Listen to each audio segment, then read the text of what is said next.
Sir আজ division বেঞ্চে আনঅবজার্ভ বা 20-22 রিক্রুটমেন্ট নিয়ে বেশ একটি 1 ঘন্টা শুনানি হলো। আপনি শুনানি করাচ্ছিলেন, বেশ দীর্ঘক্ষণ ধরে পশ্চাদের অ্যাডভোকেট বিভিন্ন তথ্য দিচ্ছিলেন। তো বিষয়টি কি যদি পরিষ্কার একটু বলেন।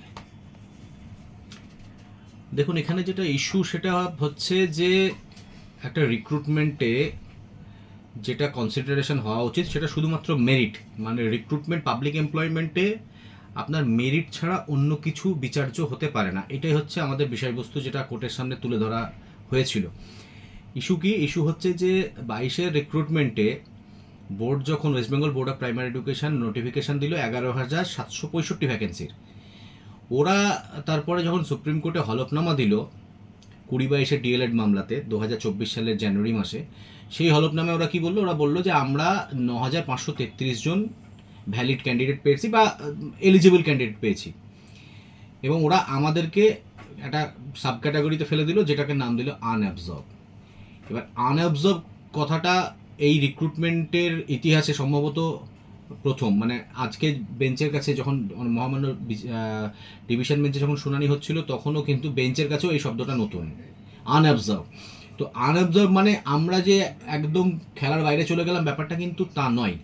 তার কারণ হচ্ছে রিক্রুটমেন্টের প্রেক্ষিতে যে এফিডেভিট ওরা দিয়েছিল সেখানে প্রত্যেকের স্কোর ওরা দিয়েছে, এবং দেখা যাচ্ছে যে ওরা নিজেরাই আজকে বললো যে আমরা কোনো কাট অফ ফিক্স করিনি, এটা কোনো কাট অফ নয়। কিন্তু আমি লাস্ট ক্যান্ডিডেট যাদেরকে ওরা এমপ্যানেল করেছে তাদের স্কোরটাকে যদি কাট অফ হিসেবে ধরি, তাহলে আমরা তার থেকে সামান্য, মানে ভগ্নাংশের হিসেবে আমরা কম পেয়েছি, মানে আমাদের যারা পিটিশনার।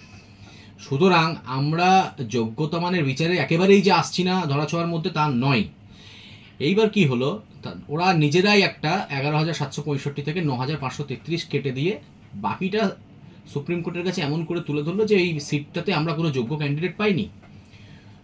তো তখন আমরা সেটাকে মানে আশঙ্কিত হয়ে সেই সময়তেই সুপ্রিম কোর্টে আমরা একটা ইমপ্লিমেন্ট অ্যাপ্লিকেশন করেছিলাম, যারা আনঅবজার্ভ যাদেরকে টার্ম ইউজ করা হচ্ছে, এবং আমরা সুপ্রিম কোর্টের কাছে তুলে ধরেছিলাম যে আমরাও কিন্তু স্কোরের বিচারে খুব একটা পিছিয়ে নেই যারা অ্যাপয়েন্টমেন্ট পাচ্ছে তাদের থেকে, যদিও আমাদের অ্যাপয়েন্টমেন্ট যারা পাচ্ছে তাদের এগেনস্টে কোনো গ্রিভান্স নেই।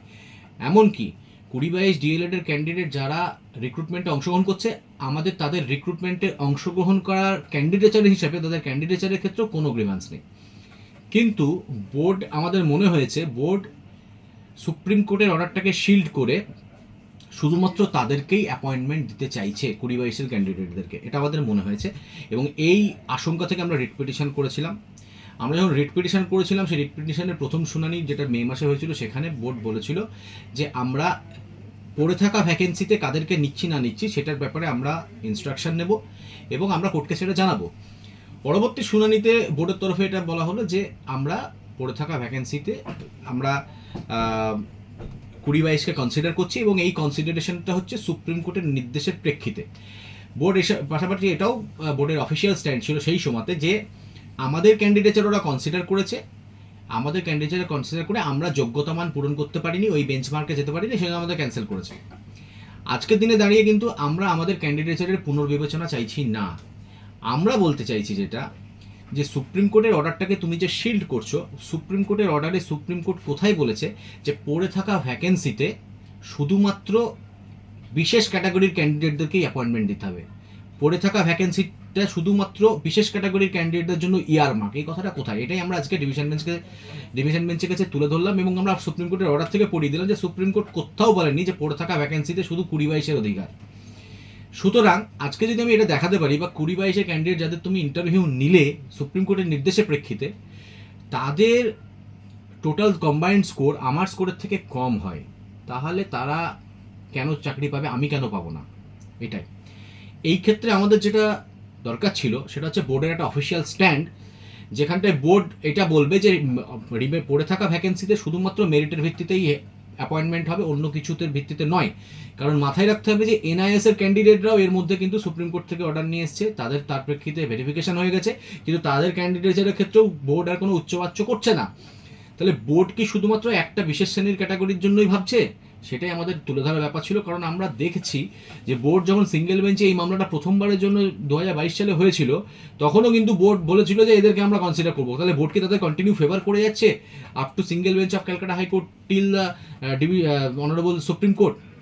এটাই আমাদের বক্তব্য ছিল। এবার এইটার ভিত্তিতে ওদের বক্তব্য যে আমরা এটা আমাদের আশঙ্কা মাত্র, এর কোনো বাস্তব ভিত্তি নেই। বাস্তব ভিত্তি আছে কি নেই সেটার জন্য আমরা বোর্ডের ফাইল করা মিসেলেনিয়াস অ্যাপ্লিকেশন যেটা সুপ্রিম কোর্টে সেটা অ্যানেক্স করেছিলাম। সেখানে পরতে শুধুমাত্র 20-22 ছাড়া বোর্ড কারোর কথাই বলেনি, না এনআইএসদের কথা বলেছে না আনঅবজার্ভদের কথা বলেছে। এমন একটা অ্যাপ্লিকেশন তারা করেছে যেখানে তারা বলতে চাইছে যে পড়ে থাকা ভ্যাকেন্সিটা শুধুমাত্র 20-22দের জন্য ইয়ারমার্কড। সেইটাই আমরা বলতে চাইছিলাম যে এটা সেটা হতে পারে না, যেহেতু সুপ্রিম কোর্ট বলেছে যে আমি এদের ক্যান্ডিডেচারের ভ্যালিডিটিটা ডিসাইড করে দিলাম, কিন্তু আমি ইস্যুটা ডিসাইড করছি না, বা আমি বলছি না যে এদেরকে তুমি তার ভিত্তিতে সবাই খালি এরাই অ্যাপয়েন্টমেন্ট পাবে। যেটা সুপ্রিম কোর্ট বলেনি সেই কথাটা বোর্ড কেন সুপ্রিম কোর্টকে শিল্ড করে করতে চাইছে, সেটা আমাদের বক্তব্য ছিল। কারণ হচ্ছে আমি যদি আজকের দিনে বলি যে পড়ে থাকা ভ্যাকেন্সিতে অ্যাপয়েন্টমেন্ট মেরিটের ভিত্তিতে হওয়া উচিত, মানে যোগ্যতা মানের ভিত্তিতে, তাহলে কি খুব ভুল চাওয়া হচ্ছে?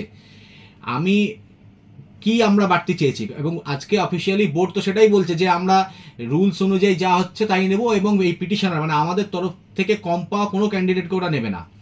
অর্থাৎ কিনা আমি যদি যোগ্যতা মান পূরণ করতে না পারার জন্য আনঅবজার্ভ ক্যাটাগরিতে পড়ে যাই, তাহলে তুমি 20-22-এর কোনো ক্যান্ডিডেটকেও অ্যাপয়েন্টমেন্ট দিয়ে বলতে পারো না যে না সুপ্রিম কোর্ট বলেছে বলে আমি এদেরকে দিলাম, কারণ সুপ্রিম কোর্ট সেটা তো বলেনি, এবং বোর্ড আজকে প্রকল্প সেটাই স্বীকার করে নিল। এবার বোর্ডের তরফে কি যে আমরা হলফনামা দেবো, সিঙ্গেল বেঞ্চে দেবো, ইত্যাদি ইত্যাদি সমস্ত কিছুটা বোর্ড বলেছে। এবার কোর্ট কি বললো ডিভিশন বেঞ্চ, কারণ আমরাও ডিভিশন বেঞ্চকে এই কনফিডেন্স আমাদের তরফে দেওয়া হচ্ছিল যে এটা ওয়ান্স ফর অল ডিসাইড হয়ে যাক, এবং এই ইস্যুটা ডিভিশন বেঞ্চে ডিসাইড হয়ে যাক যে মেরিটের ভিত্তিতে অ্যাপয়েন্টমেন্ট হওয়া উচিত কিনা। সেই ক্ষেত্রে ডিভিশন বেঞ্চও বোর্ডকে বলেছে, বোর্ড বললো আমরা ইনস্ট্রাকশন নিয়ে আসবো। ডিভিশন বেঞ্চ যেটা স্পেসিফিক্যালি বলেছে, যেটা সম্ভবত আপনারা যদি শুনানিটা দেখেন হয়তো মিস করে যাবেন, কারণ সেই সময়টা ভিডিওটা পজ ছিল, যে বোর্ড যে ইনস্ট্রাকশনটা পরের দিন শুনানিতে দেবে, written instruction on supported by affidavit, সেখানে যেন অবশ্যই এই লাইনটা থাকে যে মেরিটের ভিত্তিতেই হবে, এবং আমার থেকে কম পাওয়া ক্যান্ডিডেটকে ওরা অ্যাপয়েন্টমেন্ট দিতে পারবে না।